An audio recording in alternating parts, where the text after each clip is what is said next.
Hi, unruly family.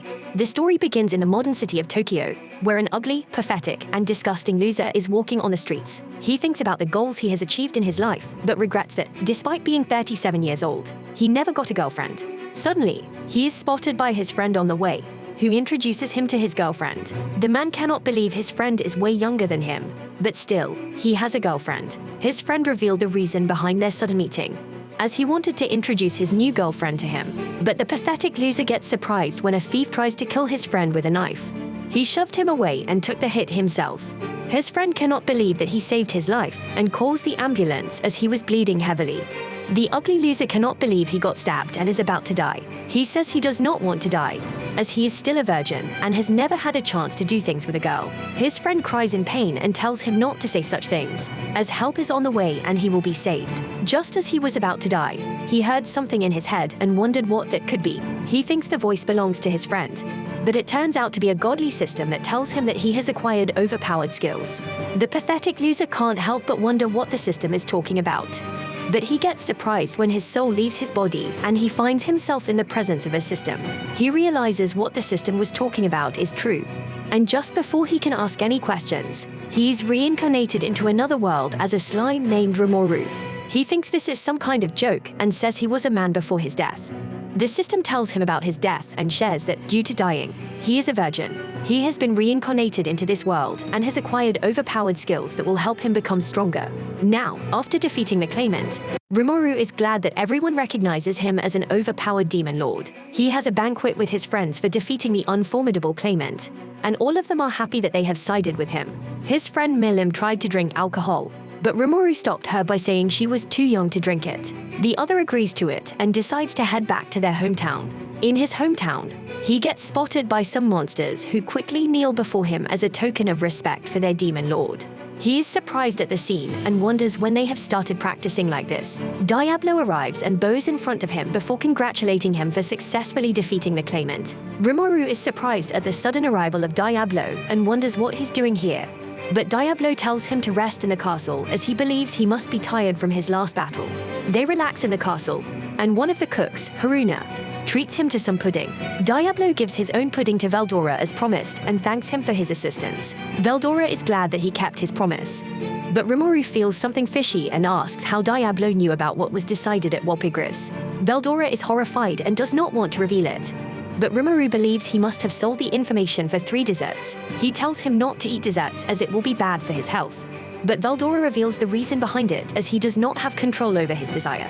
Rimuru goes back to his earlier question and asks Diablo about his arrival at the castle.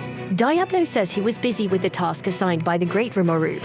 But Veldora contacted him and advised him to return.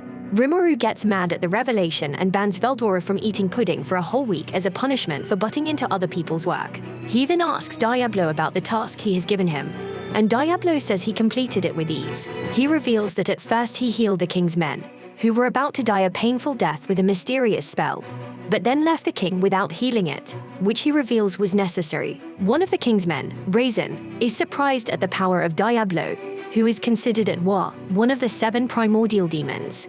But he gets horrified and reveals that, despite having terrifying powers, this demon is serving Rimuru, who is recognized as a new demon lord and has overpowered skills beyond their imagination. He tells Diablo to accept him as his new servant, but show mercy on his king by saving his life. Diablo agrees to this offer and threatens him to never show disrespect towards Great Rimuru again. Otherwise, he will kill them on the spot. He says that if he detects any malice towards the Great Rimuru, he will annihilate the entire land of Falmouth along with its king. The king can't believe the sight he's just witnessing, but he says Raisin's decision is right. He remembers the powers of the great Rimuru and his companions and believes his kingdom is no match for them. He swears to Diablo that he will obey his every order. But Diablo tells him not to worry about betrayal as he has a special skill called Temper, which will allow him to prevent betrayal from happening. They arrive at the land of Falmouth, and all the saints are shocked at the condition their king is in. They ask Raisin about the king and the royal army, and he reveals their army was defeated, and he cooperated with the champion to save the king's life. They get panicked at the revelation and can't believe their army was defeated. Raisin informs them about the battle with the monsters, and how they ended up awakening a sleeping dragon. The saints think the dragon was destroyed long ago, But Raisin reveals dragons have a unique ability that allows them to be reborn and return to their current world. He says that with the return of Veldora, all of the knights and monsters disappeared, and we were the only ones left. The saints can't believe this, but are surprised at the sudden arrival of Diablo and some royal knights. One of the saints, named Carlos, doesn't recognize Diablo and begins yelling at them. Rimuru steps up and tells him that they had an advantage in number. But when the dragons showed up, the battlefield quickly turned into chaos as the dragons began killing friends and foes.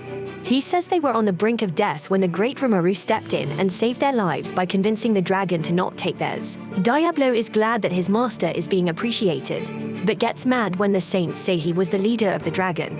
Raisin is horrified and believes that if they say more disrespectful words towards the great Rimuru, Diablo will annihilate their land. He tells them that Great Rimuru is the ruler of the great forests of Gyra, and even the guards of a forest also serve him. The saints are horrified and can't believe he even commands the powerful beings. They think it is not wise to make him their enemy. But one of the royal knights tells them not to worry and reveals that Great Rimuru is a good and friendly guy, as he already worked with him. The idiot Saint Carlos doesn't agree with his words and tells them to wait outside, as he will listen to their stories later. The knight blames Carlos, says he was the one who declared war on his nation, and reveals he's pissed now because some of his friends died in that war. Saint Carlos gets mad at the threat and tells them to shut up, as he doesn't care about the great Rimuru. Those hateful words didn't sit well with Diablo, who activated his magic after realizing that his lord was being disrespected. The knights get horrified at the sight and believe they are about to die. However, Raisin shoots his spell and freezes Saint Carlos with it, which brings the mood of the Diablo back to normal. He then tells them to think carefully about this, as they were defeated along with the king. But the great Rimuru listened to their request and gave them a chance to live. All the saints think of the current situation and decide to listen to the offer of great Rimuru. Diablo is glad that they made a wise decision and quickly healed the king as promised. The saints are shocked at the scene and can't believe it, as they have tried everything to bring their king back to his body. Diablo then introduces himself as the royal butler of Great Rimuru and tells them that he has a message for them from his king. He shares the message and reveals that, as per the Great Rimuru's orders, they will hold a peace talk between each other. 1 week from now, he reveals that the great Rimuru has given them 3 options. One is that the king abdicates the throne and pays tribute to him. The second is that the king surrenders to his nation and becomes a vassal state. And the last one is that the war continues and he will annihilate them. The saints are shocked at the options and inform Diablo that they need time to think about this matter. However, Diablo gets pissed and horrifies them with his power after saying that he expects an answer from them within a week. Otherwise, he will annihilate them with his hands. Rimuru is glad that he did all this without any casualties, but gets surprised after hearing that he also demanded 10,000 stellar gold coins as reparations, which are 1 trillion according to his past life currency.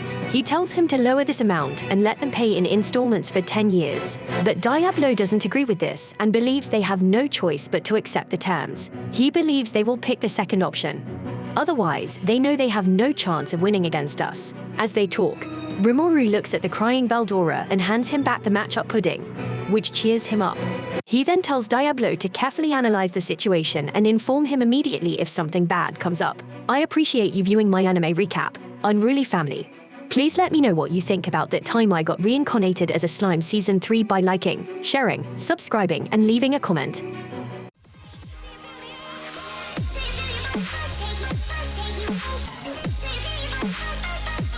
Take you out.